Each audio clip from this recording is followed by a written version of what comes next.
이렇게 잘할 줄은 몰랐네요. 여기 이제 찬양대가 이제 일상의 삶이 들어와서 찬양대를 하면은 아주 음색이 너무 중요하고 멋있습니다. 같이 찬양대 하면 참 좋을 것 같습니다. 오늘도 오신 여러분들 진심으로 환영합니다. 또 가정에서 정말 오고 싶었지만 안타까운 마음으로 예배하시는 모든 분들도 주님의 위로가 있기 원하고 또 환영하고 축복합니다. 우리 오신 분들은 잠깐 눈으로 한번 인사하겠습니다. 감사합니다. 은혜 많이 받으시기 바랍니다. 인사하겠습니다. 예. 오늘은 출애굽기 설교 16번째입니다. 하나님과 이스라엘의 결혼식이라는 제목으로 하나님 말씀 증거하겠습니다.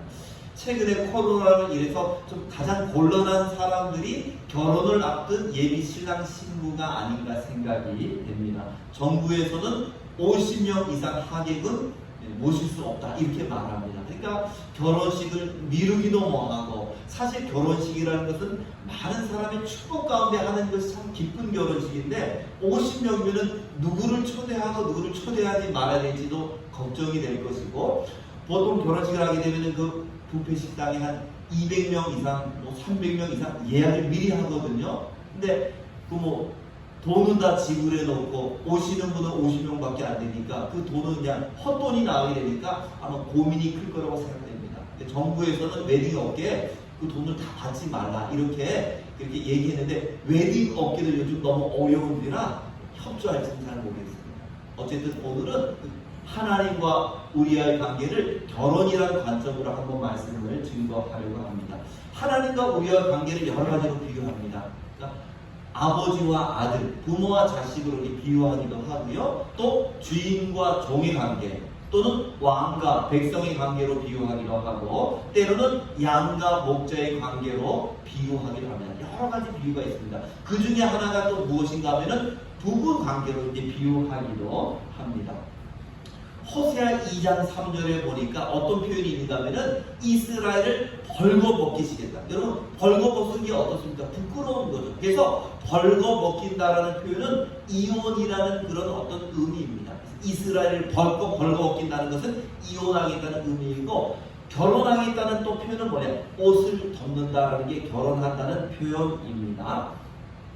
루키 3장에 보면은 룻이 나오는데, 룻이 보아스를 향해서 뭐라고 말하는가 하면은 당신의 옷으로 나를 좀 덮어주십시오 이렇게 말합니다. 그 왜 그렇게 했을까요? 추워서 한 게 아니에요. 추워서 내가 추우니까 옷 좀 벗어주십시오가 아니고 옷으로 나를 덮어준다는 의미는 무엇입니까? 당신과 결혼하기 원합니다. 보아스도 알아듣는 거죠. 그래서 성경에 보니까 옷을 덮어줬다는 얘기 없어요.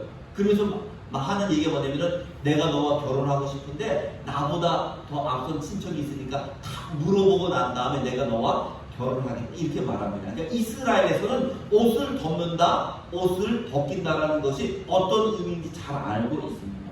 자, 그래서 옷을 벗긴다라는 것은 이혼하겠다는 의미입니다. 여러분, 이혼은 누구만 할 수 있습니까? 결혼한 사람들만 할 수 있는 게 이혼입니다. 하나님께서 이스라엘 백성들에게 이혼을 선포했다는 의미는 다른 말로 하면 뭡니까? 하나님과 이스라엘 백성들이 영적으로 결혼했다라는 걸로 볼 수 있습니다. 목사님, 언제 결혼했습니까? 오늘 우리가 읽은 출애굽기 24장, 이 시내산에서 하나님과 만남이 결혼이라는 관점으로 보면 결혼식과 같은 것입니다. 제가 예전에 오늘 본문을 가지고 비슷한 내용으로 설교를 한 적이 있습니다. 들으신 분도 있을 거고 기억하시는 분도 있을 텐데, 오늘 또 한번 말씀드릴 테니까 한번 들으신 분도 정리한다는 입장에서 한번 더 들어주시고요. 또 처음 들으시는 분은 오늘 이 말씀을 드리면 성경을 이해하는 데 좀 더 도움이 될 거라고 생각됩니다. 우리 미아역 지나다 보면은 개혁신학대학원이 있거든요. 거기 총장이 지금은 은퇴하셨지만 손석태 총장님이 계십니다. 그분은 세계적인 구약학자인데 그분이 쓴 논문이 여호와 이스라엘 남편이라는 논문이 있습니다. 제가 이 대학원 때 읽었는데 너무 대단한 거예요. 그 논문이 세계적인 논문입니다. 하나님과 우리와의 관계를 부부 관계로 놓고 성경을 해석하는데 제가 너무 놀랐습니다. 그래서 제가 은혜도 받고 또 오늘은 그 논문을 기초해서 제 적용도, 묵상도 함께해서 말씀을 증거하도록 하겠습니다. 자, 결혼식을 하려면 제일 첫 번째 뭘 해야 됩니까? 해보신 분도 있겠고 앞으로 하실 분도 있을 텐데, 결혼식을 하려면 프로포즈를 먼저 해야 됩니다. 그래서 우리 젊으신 분들 가운데는 좀 멋지게 프로포즈 하신 분도 있을 거고, 나이 드신 분들은 뭐 멋지게는 못해도 그래도 청혼, 당신과 결혼하고 싶습니다. 최소한 청혼은 아마 하셨을 것이고 허락을 받았기 때문에 결혼을 하게 되었을 거라고 생각이 됩니다. 하나님의 청혼, 하나님의 프로포즈가 어디 있느냐? 출애굽기 19장 3절에서 6절까지 있습니다. 그래서 하나님이 말씀하십니다. 내가 너를 독수리 날개로 없는 것처럼 여기로 잘 인도했고 너희가 내 말을 잘 지키면 내 백성이 될 것이고 거룩한 백성이 될 것이다. 이게 조금 딱딱합니다. 하나님이 하실 때 좀 딱딱하지만은, 그러나 결혼의 관점으로 보면 청혼하는 것과 마찬가지입니다. 너 나에게 순종해서 나의 아내가 되길 원하느냐, 이 청혼의 관점으로 보면은 청혼하는 것입니다. 그렇게 하면 이스라엘 백성들이 어떻게 합니까? 출애굽기 19장 8절에 보니까 하나님의 청혼을 받아들입니다. 여자가 받아들여야지 결혼할 수 있거든요. 청혼을 받아들입니다. 그래서 이제 결혼을 위한 준비가 다 되었습니다. 제가 결혼하고 20년 됐는데 제 실수가 몇 번 있습니다. 그 중에 큰 실수 하나가, 결혼식하고 호텔에 잡고 그 밑에 지하철 가서 그냥 식사하는 게 큰 실수 가운데 하나고, 또 하나가 프로포즈를 제가 못하는 거예요. 너무 나이가 늦게 만나기도 하고 결혼식을 좀 빨리 하다 보니까. 그래서 제가 결혼 기념일만 되면 제가 좀 그 잔소리를 들었습니다. 프로포즈도 나는 못했다. 저도 좀 미안하고. 그래가지고 제가 결혼한 지 한 15년 정도 됐을 때, 지금부터 한 5년 전인가, 카페에 작은 어떤 룸이 있어가지고 저를 소개시켜 주신 분, 제 친구 초대해서 제가 프로포즈 아닌 프로포즈 했습니다. 세상에 그 다음부터 잔소리가 없어가지고 얼마나 좋은지 몰라요. 혹시 여러분 가운데 안 하신 분 있으면 간단하게라도 하면은 아주 편합니다. 살기가 편합니다. 어쨌든 하나님의 프로포즈, 이스라엘 백성 하나님의 프로포즈를 받습니다. 자, 또 결혼식을 하려면 이제 뭐가 필요합니까? 주례자가 있어야 됩니다. 주례. 근데 이 주례를 누가 하느냐? 모세가 주례자입니다. 모세가 하나님 앞에 갔다가 백성 앞에 갔다 왔다 갔다 하면서 주례를 하게 됩니다. 자, 이제 주례자 모세가 있습니다. 여러분 결혼식을 해보셨을 거고 결혼식 많이 가셨을 겁니다. 결혼식 첫 번째 순서가 뭡니까? 신랑 입장. 신랑이 입장하십니다. 어디 입장하십니까? 시내산 위에. 제가 지난주에는 하나님과 만남이라는 관점으로 봤는데, 결혼이라는 관점으로 보면은 하나님이 시내산에 입장하셨습니다. 신랑 신부 입장할 때 어떻게 합니까? 그냥 입장합니까? 아니죠.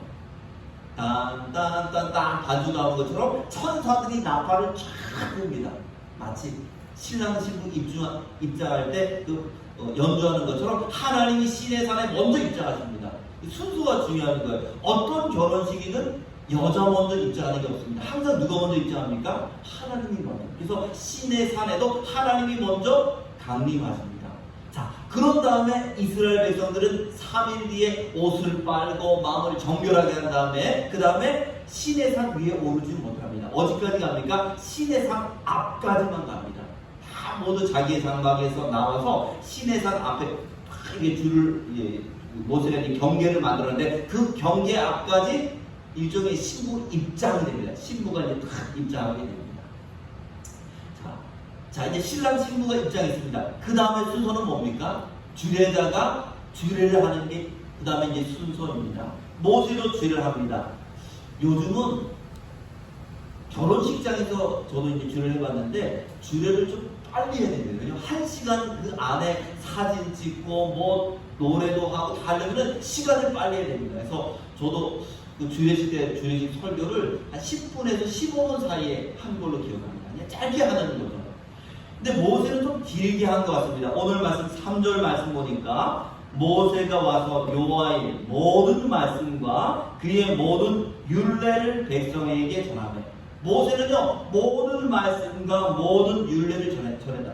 조금 제가 볼 때 시간이 걸렸던 것 같아요. 그 모든 말씀과 모든 율례가 뭐냐? 출애굽기 20장부터 23장까지 있는 십계명부터 절기부터 그 계명이 있는데, 그 모든 계명을 이제 전했습니다. 조금 시간이 걸렸을 거라고 생각이 됩니다. 자, 주례자가 이제 주례합니다. 설교를 탁 합니다. 그 다음에 하는 순서가 뭡니까? 그 다음에는 결혼 서약을 하게 됩니다. 아마 뭐 결혼식도 많이 참여해 봤을 거고, 결혼도 하신 분들은 다 이렇게 다 하신 내용입니다. 근데 시간이 지나면 저도 어떤 내용으로 서약이 됐는지는 모르겠어요. 아마 다 잊어버렸을 텐데 제가 좀 준비를 해왔습니다. 아마 대부분 이렇게 서약이 됐을 겁니다. 신랑과 신부에게 이렇게 묻습니다. 오늘부터 한평생 길이 사랑하며 기준이 여기고 도와주며 위로하고 고락간에 면치 않고 생전에 일정한 부부의 대의와 종조를 굳게 지키기로 하나님 앞과 모든 증거하는 사람들 앞에서 확실히 서약합니까? 신랑에게 한 번 묻고 신부에게 한 번 다 묻습니다. 한번 네라고 대답하고 또 대답 약하게 하면 또 짓궂은 목사님 또 큰 소리로 하라고 그렇게 하거든요. 근데 여기 보니까 이 말씀이 너무 좋은 거예요. 한평생 사랑하는데 어떻게 사랑하느냐? 길이 사랑해야 된다. 길이 사랑한다는 게 뭡니까? 길이란 말은 여기 한쪽에서 한쪽 끝까지를 길이라고 합니다. 쉬운 단어죠. 길이 사랑한다는 얘기는 뭡니까? 결혼부터 우리 생을 다할 때까지 그렇게 한평생 변함없이 사랑해야 된다. 우리가 다 그렇게 맹세하고 결혼했습니다. 또 그 뒤에 보니까 기준이 여기고 저 사람 때문에, 저 인간 때문에 그러면 안 된다는 거죠. 어떻게 돼요? 저 사람 너무 귀중한 사람이다. 귀중한 사람이구나. 서로를 귀하게 여겨야 된다는 겁니다. 또 그 뒤에 보니까 도와주고 위로하며 서로를 도와줘야 됩니다. 요즘은 맞벌이가 많으니까 우리 남자들은 설거지도 하고 저희 남자 기사님 저보다 더 잘하시는 것 같아요. 저는 요리도 잘 못하는데 남자 기사님 보니까 요리도 저보다 더 잘하시고 잘 아내를 섬겨주시는 것 같아요. 서로 좀 도와줘야 됩니다. 아내도 남편을, 남편도 아내를 도와주고 위로하고 그 뒤에 보니까 고락간에 변치 않고 고락간에 변치 않아야 되는 게 뭡니까? 고락이라는 것은 고통이 있을 때나 혹은 즐거울 때 변하지 말아야 된다. 만약에 가정에 경제적인 어려움이 있으면요 부부 간에도 갈등이 생겨납니다. 탓을 하기도 쉽고 경제적으로 여러 가지 어려우면은 갈등이 생겨납니다. 그러나 어려울 때도 변함이 없어야 된다. 또 언제 갈등이 생겨나냐? 즐거운 일이 많이 있고 돈도 많이 벌고 뭐 그렇습니다. 그러다 보면은 또 남자들 같은 경우는 딴 생각을 할 경우도 있거든요. 근데 그런 변하면 안 된다는 거예요. 슬플 때든지 힘들 때든지 성공을 해도 변하면 안 된다는 거죠. 또 그 뒤에 말씀을 보니까 생전에 일정한 부부의 대의와 정조를 지키고 대의라는 게 뭡니까? 이거는 어떤 도리와 본분을 말합니다. 그러니까 남편으로서 도리를 다해야 된다는 거죠. 남편 뭐 해야 됩니까? 돈 벌고 열심히 일하는 게 남편의 본분이고 아내의 본분은 뭡니까? 자녀를 낳고 또 가정을 잘 돌보는 거. 그게 아내의 본분입니다. 대의를 지키고 끝에는 정조를 굳게 지켜야 된다. 우리는 다 이렇게 맹세했습니다. 그러므로 결혼식을 하게 된 것입니다. 보통 이 말에 신랑과 신부 다 네라고 대답합니다. 이스라엘 백성은 네라고 대답했습니다. 근데 오늘 이스라엘 백성의 결혼식은 좀 특이합니다. 네라고 말하기도 했지만 더 특별한 예식을 해야 합니다. 자, 오늘 말씀 7절, 8절 말씀 보겠습니다. 언약서를 가져다가 백성에게 낭독하여 듣게 하니 그들이 이르되 여호와의 모든 말씀을 우리가 준행하리이다. 네라고 대답했습니다. 그 다음에 뭐 어떻게 합니까? 모세가 그 피를 가지고 백성에게 뿌리며 이르되 이는 여호와께서 이 모든 말씀에 대하여 너희와 세우신 언약의 피니라. 모세가 피를 준비합니다. 그때 제사를 했습니다. 피를 가지고 백성에게다 피를 쫙 뿌립니다. 백성에게만 뿌리는 게 아닙니다. 오늘 말씀 6절에 보니까 모세가 피를 가지고 반은 여러 양푼에 담고 반은 제단에 뿌리고 피를 다 담았습니다. 제단에 뿌렸다는 것은 누구에게 뿌렸다는 겁니까? 하나님에게 피를 뿌렸다는 거고 또 두 번째는 백성에게 뿌렸습니다. 이거는 어떤 의미인가? 이 결혼을 뭘로 맹세한 겁니까? 피로서 생명을 걸고 우리는 당신 하나님만 사랑하겠습니다. 하나님도 생명을 걸고 이스라엘 백성들을 사랑하겠다는 생명을 건 피를 건 맹세입니다. 가끔 그 영화 보면 조폭들이 술 한 잔에다가 뭐 자기네들 피를 갖다가 양쪽 조금 뭐 떨어뜨린 다음에 탁 마십니다.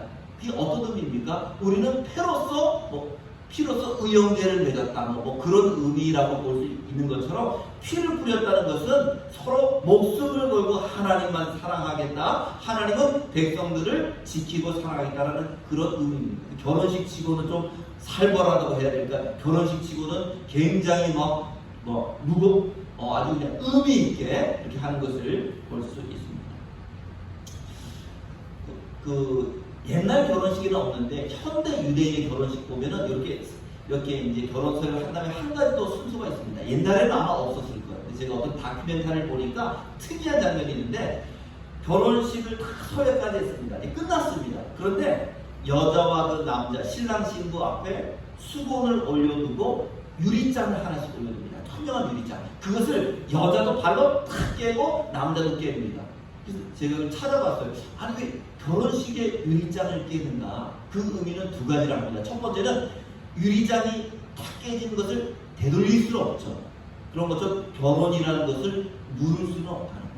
한 번 결혼하면은 안 돼, 물러야 되겠다. 헤어져야겠다. 이럴 수 없다는 거예요. 한 번 결혼한 것은 하나님이 짝지어 주신 거니까 물을 수 없다는 의미도 있고, 또 어떤 랍비들은 이 유리잔을 깨뜨린 것은 결혼식은 항상 좋은 것만 생각합니다. 항상 행복을 따라 기도해야 된다. 그러나 여러분, 결혼은 어떻습니까? 때로는 갈등도 있고 부부간의 어려움도 있습니다. 그때도 잘 이겨야 된다. 그런 의미로서 유리잔을 깨뜨린다고 합니다. 자, 이제 다 서약도 하고 다 마쳤습니다.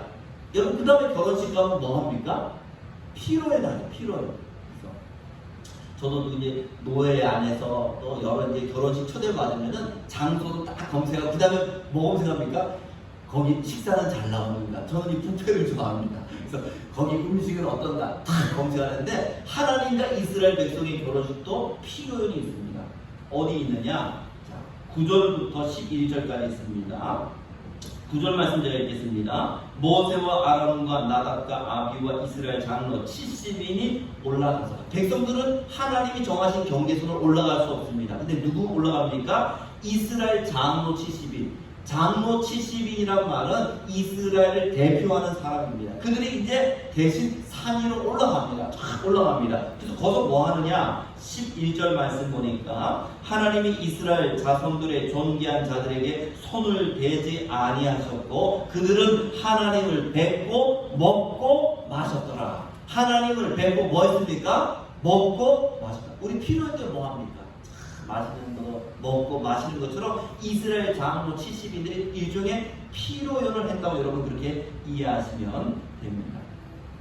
그리고 재미있는 표현이 있는데 10절 말씀 보니까 하나님을 보니 그의 발 아래는 총옥을 편듯하고 하늘같이 청명하더라. 네, 가서 이제 하나님을 배웠습니다. 직접 뵌 거는 아니겠죠. 하나님 영광 가운데 있는데 어쨌든 하나님을 착 보니까 위쪽에는 잘 안 보이는 것 같아요. 구름에 쌓여서 발만 봤는데 발은 어떻습니까? 발 안에는 청옥을 편듯하고, 청옥이 뭡니까? 사파이어입니다. 사파이가 푸른색이죠. 모르시는 분은 남편에게 한번 좀 결혼기념일 하나 사달라고 하십시오. 사파이가 도대체 설교를 들었는데 무슨 색인지 모르겠다. 파란색입니다. 파란색인데 여기 보니까 편듯하는 게 뭡니까? 카페트를 편 것처럼 이게 쫙 깔렸다는 그런 의미입니다. 그 뒤에 말씀 보니까 하늘같이 청명하다. 제가 오늘은 밖에 나서 하늘을 못 봤는데 구름 없을 때 하늘이 어떻습니까? 파란 하늘이 쫙 퍼진 것처럼 하나님이 임재하시는 그 발이 그냥 파란 하늘처럼 파란색으로 쫙 이렇게 그런 빛깔, 그런 것이 쫙 빛깔이 이렇게 빛났다라는 그런 의미입니다. 제가 좀 궁금했습니다. 왜 하필이면 하나님의 발 아래가 청옥, 사파이어 색깔을 내었을까? 푸른색을 내었을까?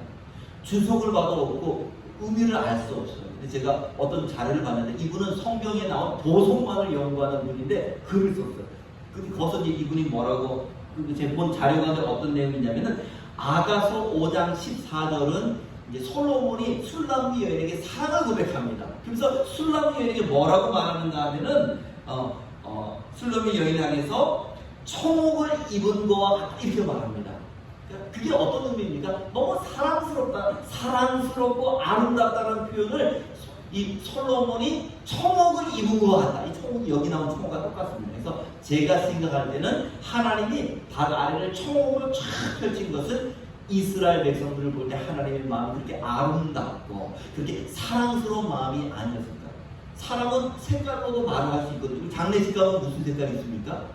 까만 색깔로도 말하는데 하나님이 이스라엘 백성들을 사랑스럽게 여긴 그런 어떤 표현이 아닐까 개인적으로는 생각을 합니다. 자, 결혼식을 했습니다.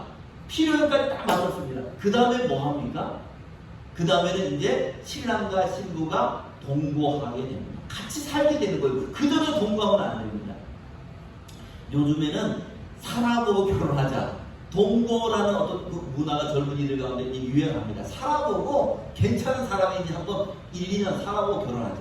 근데 이게 우리나라에서는 지금 유행이지만은 프랑스에는 벌써 1970년대부터 동거 문화가 있었습니다. 결과는 어떠느냐?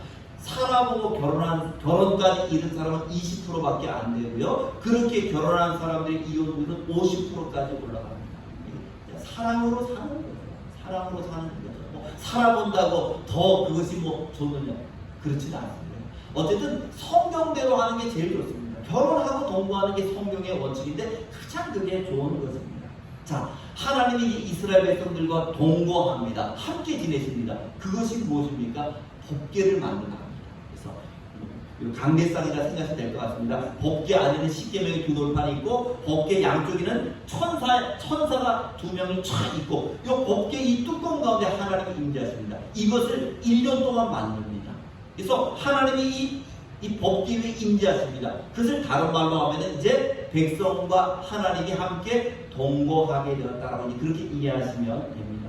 그래서 성경이 잘 이해되는 거예요. 하나님이 이스라엘 백성을 인도할 때 굉장히 세심하게 인도하십니다.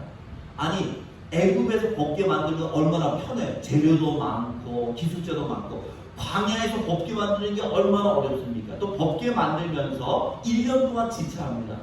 미리 만들면 좋잖아요. 근데 하나님은 그렇게 지시를 안 했습니다. 왜냐하면 이 모든 것이 하나님이 세심하게 결혼이라는 관점으로 볼 때는 결혼 서약하고 동거하는 게 맞기 때문에 세심하게 그 다음에 이제 법궤를 만들라 말하고 법궤를 만들고 법궤 위에 하나님 임재하심으로 결혼이라는 관점으로 보면 이제 동거하게 되신 것입니다.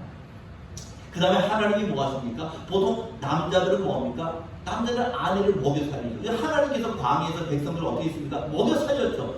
만나를 40년 동안 또 뭐 고기 먹고 싶다면 매출하기로 목이 마르다 하면 물을 주시고 하나님이 먹여 살렸습니다. 그리고 남자가 여자를 인도하는 것처럼 불기둥 결혼하면 신혼집이 필요하죠. 여자들은 보통 같은 경우에는 살림을 준비하고 남자들이 집을 장만하는데 이스라엘 백성들과 하나님의 신혼집이 어디입니까? 가나안 땅입니다. 하나님께서 가나안 땅을 예비하시고 가나안 땅으로 인도하시는데 가나안 땅이 영적으로 보면은 신혼집이 되게 됩니다. 근데 이스라엘 백성들이 가나안 땅에 들어서 하나님만 사랑했으면 좋은데 우리 사사기에 보는 것처럼 가자마자 벌써 우상 섬깁니다. 가자마자 다른 신을 섬깁니다. 성경은 그것을 뭐라고 말합니까? 간음했다. 결혼이라는 관점으로 보니까 그것을 간음했다, 간음한 여인과 같다 이렇게 말합니다. 만약에 여자가 바람을 폈습니다. 그러면 집에서 어떻게 됩니까? 쫓겨나는 거죠.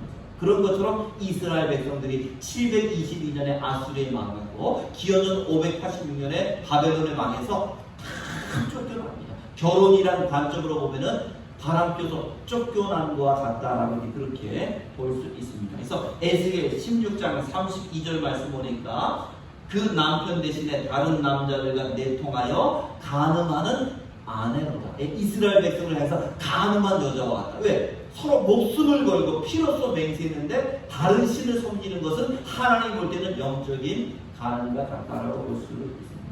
그러면 그것이 끝나느냐?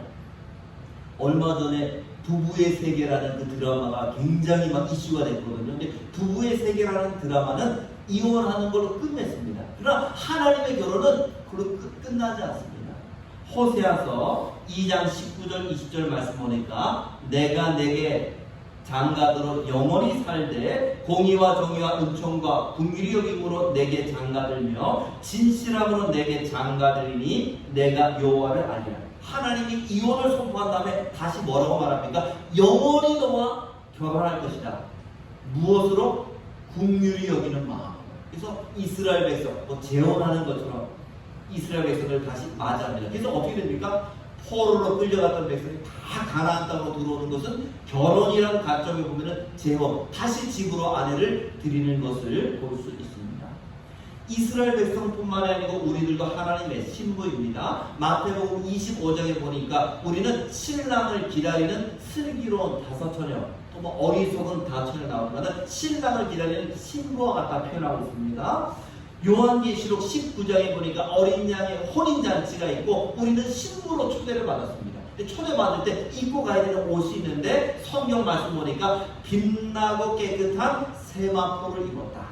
이 세마포는 무엇이라 설명합니까? 요한계시록 19장 말씀 보니까 성도들의 옳은 행실이다. 신부가 왜 빨간색도 있고 파란색도 있고 보라색도 있는데 왜 흰색을 입습니까? 그것은 신부의 순결을 의미합니다. 내가 당신만을 사랑합니다. 당신만을 사랑했습니다. 순결을 의미합니다. 그래서 어린 양의 결혼잔치에 성도들이 입는 옷도 빛나고 깨끗한 세마포만 입습니다. 누구만 입을 수 있습니까? 하나님만 사랑하는 성도들만 입을 수 있죠.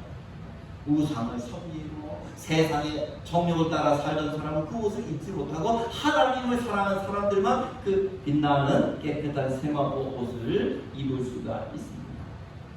자, 오늘은 결론을 내고 간증을 두 사람을 좀 소개시켜드리고 마치려고 합니다. 아내라고 또 남편이라고 다 사랑스럽지는 않죠. 어떤 아내는 남편을 잘 섬기고 자녀를 키웁니다. 너무 사랑스러운 아내죠. 근데 아내가 살림도 못하고 자녀도 못 키우고 그리고 바람나다. 아내긴 아내지만 신랑이 사랑하기는 부족한 아내입니다. 자녀도 마찬가지죠. 부모에게 효도하는 자녀도 있고 늘 부모의 마음을 아프게 하는 자녀도 있습니다. 우리도 마찬가지입니다. 우리 하나님의 자녀이면서 하나님의 신부인데 어떤 하나님의 백성은 정말로 하나님을 사랑하는 자녀, 또 하나님께 사랑받는 신부처럼 사는 분도 있지만 그렇지 못한 분도 있을 거라 생각됩니다. 그래서 우리들도 하나님의 축복을 받기 위해서는 자녀로서 하나님 축복할 만한 자녀, 신부로서 신랑의 사랑을 받을 만한 신부가 되어야 합니다. 두 분을 소개시켜 드리려고 합니다. 이번 주에는 저희 외할머니 이제 추도 예배가 있어서 가족들끼리 모였습니다. 저희 외할머니 이제 99세 거의 백수하시고 돌아가셨는데 그 외할머니가 돌아가시기 전에 그 교회 목사님이 쓴 칼럼이 있습니다. 저희 어머님이 저기 주셨는데 그 칼럼에 보면은 저희 외할머니가 97세 때 저희 할머니가 그때 살아계셨죠. 그때 쓴 칼럼입니다. 97세 때. 97세 때 어떻게 봉사했을까요? 그 칼럼 보니까 새로운 성도들이 오거나 교인들이 이사하면은 저희 외할머니가 97세 때 그릇 세트를 사가지고 선물합니다. 새로운 분들 오거나 이사하는 분들이 있습니다. 그리고 성탄절이 되면은 초등학교 아이부터 그 청년 아이 때 다 용돈을 줍니다. 그리고 목사님이 토요일에 설교 준비하시면 항상 과자, 다과, 때로는 커피를 다 갖다 드리는데 어느 날 보니 커피가 너무 달더래요. 보니까 커피에 꿀을 넣은 거예요. 아니 어떻게 커피에 꿀을 넣습니까? 하니까 설탕이 없어서 지금 꿀을 넣어가지고. 그래서 목사님이 외할머니 칭찬하는 것을 봤습니다. 누구든지 새로 오면은 우리 목사님 좋은 목사님이십니다. 우리 목사님 설교 잘합니다.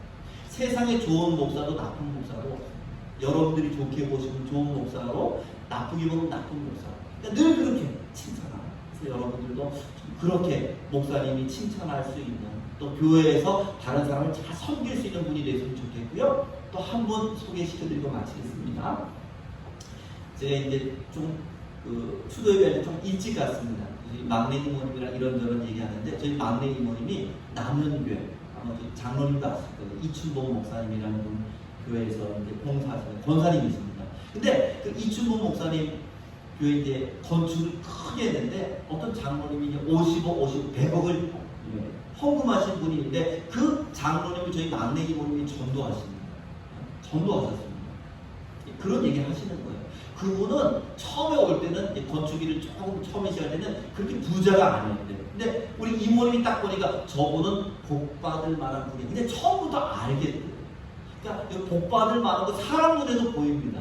하나님도 보시면은 사람 눈에도 저분은 복받을 것 같아. 복받아야 돼. 이런 게 사람에게도 느껴진다는 거죠. 제가 물어봤어요. 얘기 좀 해주세요. 저도 우리 교인들도 정말 잘 살고 복되기로 바라는데 어떻게 그분이 그렇게 복받을 만한 사람으로 보이는지 좀 얘기를 해주세요 하니까 얘기하시는데 뭐 헌신도 많이 했고 봉사도 많이 했고 헌금도 많이 했는데 그걸 떠나서 가장 제게 감동을 주는 것은 구역 예배를 하면은 그분이 워낙 그분이 기업이 됐어요. 건설 그룹을 일으켰으니까 이제 구역 식구들을 맛있는 데 이제 식사하러 이제 다닌다는 거예요.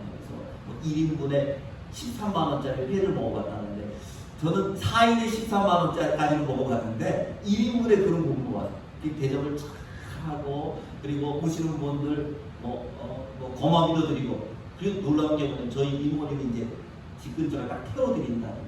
태워드리고 여러분 같으면 어떻게 했을까요? 13만 원짜리 음식 사주고 또 돈도 수고했다고 돈도 주시고 그리고 집 근처에 딱 태워줬습니다. 여러분 같으면 어떻게 할까요? 근데 그분은 항상 이런 차에서 나와서 고개를 90도로 하고 간다. 그룹 회장이에요. 건설 그룹 회장인데 차에서 나와서 인사를 90도로 하고 차를 타고 한 번도 이렇게 안 했다. 그래서 제가 이모님 그 얘기 하시는 거예요. 그분은 그렇게 부자가 됐어도 그 겸손함을 잃지 않아요. 제가 그게 성공의 비법인가 봐요. 여러분들도 하나님이 복 주시고 잘 되면 그 겸손함을 잃으면 안 돼요. 겸손함을 잃으면 늘 물질을 하나님이 맡겨주신 거니까 늘 겸손함을 잃지 않다면 아마 그분처럼 복 주실 거라 생각됩니다. 이런 복이 여러분의 있기를 주의 이름으로 축복합니다. 기도하겠습니다. 하나님 감사합니다. 오늘 말씀 우리 성도님들에게 은혜가 되게 하시고